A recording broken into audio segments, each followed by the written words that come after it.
धमकी क्यों मिल रहा है? हम पैक्स के सदस्य हैं जो कि इस्तीफा दे दिए हुए हैं। इस्तीफा दे दिए हुए यही कारण है कि हमको धमकियां मिल रही हैं। धमकी देने वाले हमारे पैक्स अध्यक्ष अनिल कुमार सिंह हैं एवं उनके पाले हुए गुंडे हैं। धमकी आखिर क्यों दिया जा रहा है? सिर्फ आप ही को क्यों? आखिर रीजन होगा कुछ? जी रीजन है। इनका ये हमको जबरन हमारे घर से उठा के लेके गए कि आके कॉपी रजिस्टर पर सिग्नेचर करो, और सिग्नेचर जब हमने सिग्नेचर वहाँ पर जबरन हमसे सिग्नेचर करवाए और सिग्नेचर करवा के भगा दिए। पैक्स में हम सदस्य हैं और हम लोग 7 व्यक्ति, इसके बाद हमने इसको इस्तीफा दे, जब हम लोग जबरन उठा के लेके गए तो बार बार ये प्रतिक्रिया कर सकते थे। इसीलिए हमें 13 तारीख को कोऑपरेटिव बैंक मनेर में एक लेटर लिख के दे दिया कि हम किसी भी प्रकार से पैक्स में अगर कोई कार्य होता है तो ये अनलीगल है। ऐसी कोई किसी प्रकार के पैक्स में हम नहीं किए हैं। और फिर इसके बाद में इसको हम जाके और दानापुर फर्स्ट क्लास मजिस्ट्रेट के सामने शपथ पत्र देकर और हमने इस्तीफा दे दिया। माननीय जो हमारे अभी जो यहाँ के जो ये मुखिया है जी, नीलम देवी जी पतिदेव, ये भी सुनने में आया कि आपको धमकी है। माननीय मुखिया नीलम देवी की जो पतिदेव हैं वो इस समय पैक्स अध्यक्ष हैं प्रेजेंट में, और इन्होंने हमसे बोला कि क्या बीजेपी तुम्हारे सार लगते हैं जी। उसके बाद में ये आप लोग समझ सकते हैं कि किस पार्टी के ये बोल हो सकते हैं, क्योंकि वो आरजेडी के कार्यकर्ता हैं और आदरणीय भाई वीरेंद्र जी के सहयोग से ये बोलते हैं। जहां भी होता है आदरणीय भाई वीरेंद्र जी का इसमें सहयोग रहता है, जिस कारण से ये शब्द निकाला जाता है कि क्या बीजेपी के तुम सार लगते हो। तो क्या तमाम बीजेपी के लोग हमारे साले हुए? ये हम आरजेडी के तेजस्वी यादव जी से हम पूछना चाहते हैं। और पैक्स में जो भी घोटाले हुए हैं, इस घोटाले में विपक्ष में होने के नाते हम आदरणीय तेजस्वी यादव से ये पूछना चाहते हैं कि आप जाइए और जाके हमारे पंचायत में आइए एक बार, और आके जो भी प्रकार के घोटाले हुए हैं उस घोटाले के प्रति विधानसभा में अपना आवाज उठाएं। किस चीज में घोटाला हुआ है? फिर क्या लगता है कि इस गांव में ही घोटाला हुआ है? क्या घोटाला हुआ है, बताएं उनके नाम। सबसे पहला पैक्स में घोटाले से ही शुरुआत हुई। जिस दिन गिनती हुई, गिनती के दिन घोटाला हुआ। 100 पीस का 50 पीस का 2 बंडल हटा दिया गया। उससे आगे जब प्रबंधक नियुक्ति की बारी आई वहां पर घोटाला हुआ। उसके बाद जब धान अधिग्रहण की बारी आई तो जजीरा 31, जो आज तक हमारे 44 साल की उम्र हो गया, लेकिन आज तक हमने धान की खेती कभी भी नहीं देखी, जजीरा 31 पर नहीं देखी। लेकिन हमारे आदरणीय पैक्स अध्यक्ष महोदय एवं प्रबंधक मिलके श्रीमती नीलम देवी जी, उनके 3 सुपुत्र एवं पैक्स प्रबंधक, उनके भाई, ऐसे 16 किसान जो अनलीगल किसान थे जो कि धान की खेती जजीरा 31 पर दिखाए हैं और किए हैं। हम तो आदरणीय नीलम देवी जी से पूछना चाहते हैं कि कौन सा वैज्ञानिक पद्धति आपने लाया कि बाढ़ के समय 20 फीट के गहरे पानी में धान उपजाए हैं। वो पद्धति हमारे जजीरा 31 के तमाम किसानों को बताया जाए कि कौन सी पद्धति से बनाया, ताकि हमारे 200 किसान जो लगभग जजीरा 31 पे है धान की खेती करके उसका लाभ उठा पाए। जो भी सबूत है सबूत पेश कीजिए। हमको जब धमकियां मिले, उनके पाले हुए गुंडे पारस सिंह उनके भतीजे जो कि हमसे आके हमारे घर पे रात्रि करीब 9 बजे के आसपास धमकी दिए कि हम पूर्व विधायक चितरंजन सिंह के भाई के 5 गोली तो मरवाते, देर नहीं लगा, और तुम किस खेत की मूली हो। उसके बाद उसके तत्काल उसके सुबह में हमारे पास अनिल सिंह आए जो कि पैक्स अध्यक्ष है और मुखिया जी के पति हैं। उन्होंने भी कहा कि इसी दीवार में पटक के तुम्हारा सर फोड़ के जान मार देंगे। बीजेपी के तुम साले लगते हो। कभी कहते हैं कि बीजेपी के साले लगते हो, कभी कहते हैं कि पूर्व अध्यक्ष श्री चंचल तिवारी जी को कहते हैं क्या वो तुम्हारे दामाद लगते हैं, ऐसे आप शब्दों से इन्होंने हमको प्रताड़ित किया है। ये सबूत दिखाइए क्या बोला? ये देखिए, हमने डीजीपी से महोदय से अपने सुरक्षा की मांग की है, क्योंकि कभी भी न तो हम किसी भी प्रकार से आत्महत्या कर सकते हैं, न एक भी हमारे खिलाफ किसी थाने में शिकायत है कि हम अपराधी हैं। लेकिन हमारे आदरणीय पैक्स अध्यक्ष के महोदय के पास पूर्व मुखिया पति मुकेश कुमार के हत्या के साजिश रचने के जिनको कई टाँके लगे थे, लगभग मार ही दिए थे, जान से मार दिए थे। उसके बाद और भी इनके ऊपर 307 के केस चल रहे हैं। ये पूरे घोर अपराध से ये लिप्त है।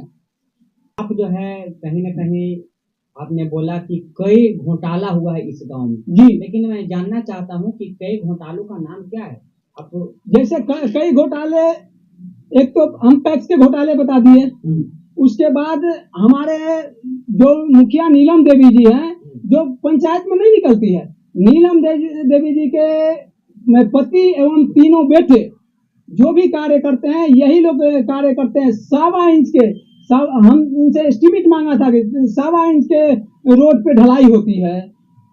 कुआं के जाके देखिए, जल जीवन हरियाली के तहत कुआं के जीर्णोद्वार एवं स्वच्छ पानी के व्यवस्था किया जाता है, लेकिन आप एक भी कुआं में जाके देख लीजिए, सारे कुएं में पीपल के पेड़ जमे हुए हैं और पानी पीने लायक नहीं है।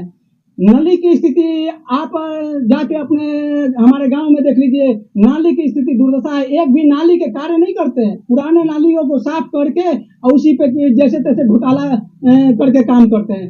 नाली हो गया, गली हो गया, पीसीसी रोड हो गया, अभी बांध के नीचे हाई स्कूल से लेके और कृष्णवाणी शर्मा के घर तक इन्होंने बांध चौड़ीकरण के नाम पे रुपया निकाल दिया। लगभग हमारे मुखिया जी 3.5 करोड़ के आसपास इन्होंने घोटाला भ्रष्टाचार किया है। उसका सबूत दिखाइए, पेपर दिखाइए, पेपर।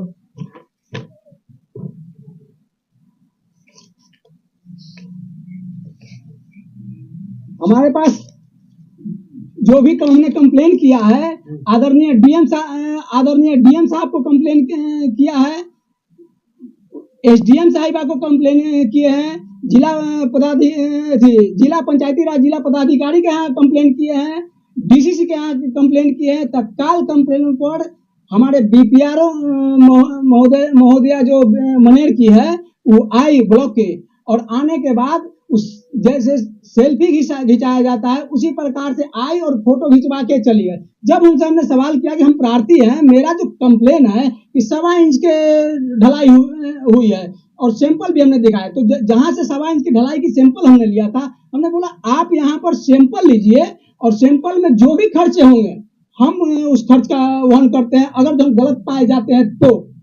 इस पर बीपीआरओ महोदय बोले कि नहीं, ये हमारा काम नहीं है, ये ऊपर के विभागीय काम है कि हम इसको ढलाई को नहीं सैंपल तोड़वा सकते हैं। इसी पर हमारे मुखिया जी के पति जो हैं, जो कि इसमें किसी भी तरह से, इनके पति का क्या नाम है, अनिल कुमार सिंह, एवं उनके लड़के आए और आके करें अच्छा अब की आवेदन दो ना, अब की आवेदन दो तो बताते हैं, यही दीवार में पटक के तुमको जान से मार देंगे। बीपीआरओ के सामने? जी, बीपीआरओ के सामने। बीपीआरओ महोदया 4 बार इनको धमकाया है।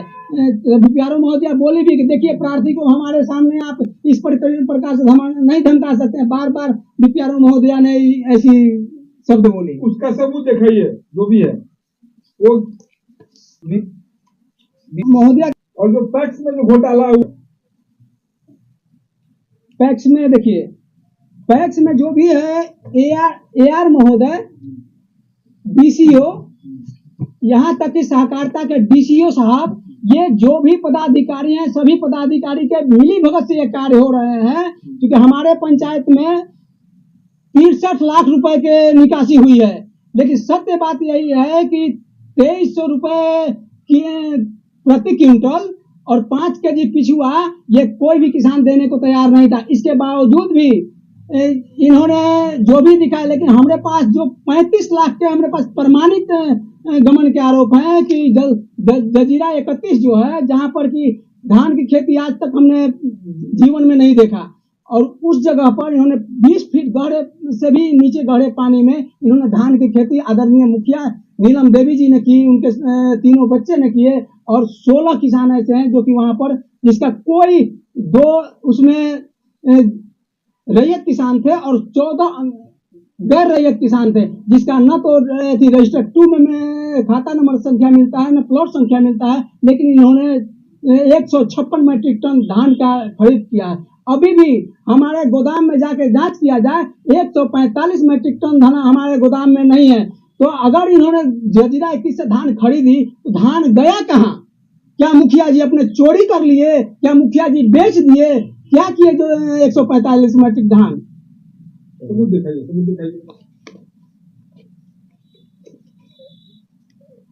देखिए शेरपुर ईस्ट का 145 मैट्रिक टन धान हमारे पास प्रमाणित है कि 145 मैट्रिक टन धान हमारे गोदाम में है, लेकिन हमने गोदाम में का वीडियो रिकॉर्डिंग किया है जिसमें कि 2 टन के आसपास भी धान नहीं है। देखिए सूचना के अधिकार से आरटीआई के तहत हमने तीन मांग की है। एक, हमारे AR साहब दानापुर जो हैं, जिन्होंने हमें बताया कि अगर आप इस्तीफा देते हैं तो इस्तीफा देने के बाद 3 लाख रुपए जमा करना पड़ेगा। हमने उनसे पूछा कि कौन से धारा के तहत जमा करना है और कहाँ जमा करना है, जिसका AR साहब अभी तक हमको कोई प्रूफ नहीं दिए। दूसरा कि जो प्रबंधक के जो बहाली हुई है पैक्स में, तो प्रबंधक की बहाली कैसे हुई है, उसका प्रबंधक की बहाली का एक नियम है कि उसका बजाते विज्ञप्ति जारी होती है, लेकिन इसमें कौन सा फॉर्मूला अपनाया गया कि एक इंटर पास प्रबंधक को बहाल किया गया, जो कि जिसका 2023 के नियमावली के अनुसार ग्रेजुएशन प्लस कंप्यूटर कोर्स होना चाहिए। और तीसरा जो मेरा मांग है कि आप बताएं हमें कि जो व्यक्ति एक बार इस्तीफा दे दिया उसके बाद स्वतः भंग हो जाता है और उस पर प्रशासक बहाल करने के लिए हमने आवेदन दे रखे हैं JR साहब के पास, तो हमको ये बताया जाए कि जब हम इस्तीफा दे दिए तो कैसे दोबारा हमारी पैक्स में एंट्री होती है। इस तीनों के लिए हमने ये देखिए, हमने आरटीआई के तहत मांगा है, लेकिन आज 2 महीने हुए, 1 महीने 25 दिन हो गया, लेकिन आज तक अभी तक हमें आरटीआई के तहत किसी प्रकार के सबूत बार बार दोहराया जाता है, लेकिन सबूत नहीं दिया जाता है। आखिर गलत कहाँ हो रहा है? गलत जो भी भ्रष्टाचार के मेन जो गलत है, ये आरजेडी के कार्यकर्ता हैं और आदरणीय भाई वीरेंद्र जी के चरित्र हैं, जिस कारण जिस दबाव के वजह से जो भी पदाधिकारी है इन लोगों के दबाव में आके, और ये नीलम देवी मुखिया एवं पैक्स अध्यक्ष अनिल कुमार सिंह, ये दोनों ये कार्य कर रहे हैं। लेकिन सरकार तो एनडीए की है ना?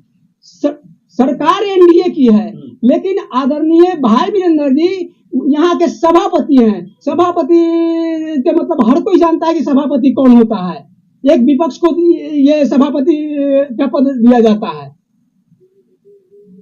हमारा नाम अमोद कुमार है, मनेर विधानसभा क्षेत्र के शेरपुर पूर्वी से पैक्स कार्यकारिणी सदस्य, पूर्व सदस्य के रूप में अभी हम कार्यरत हैं।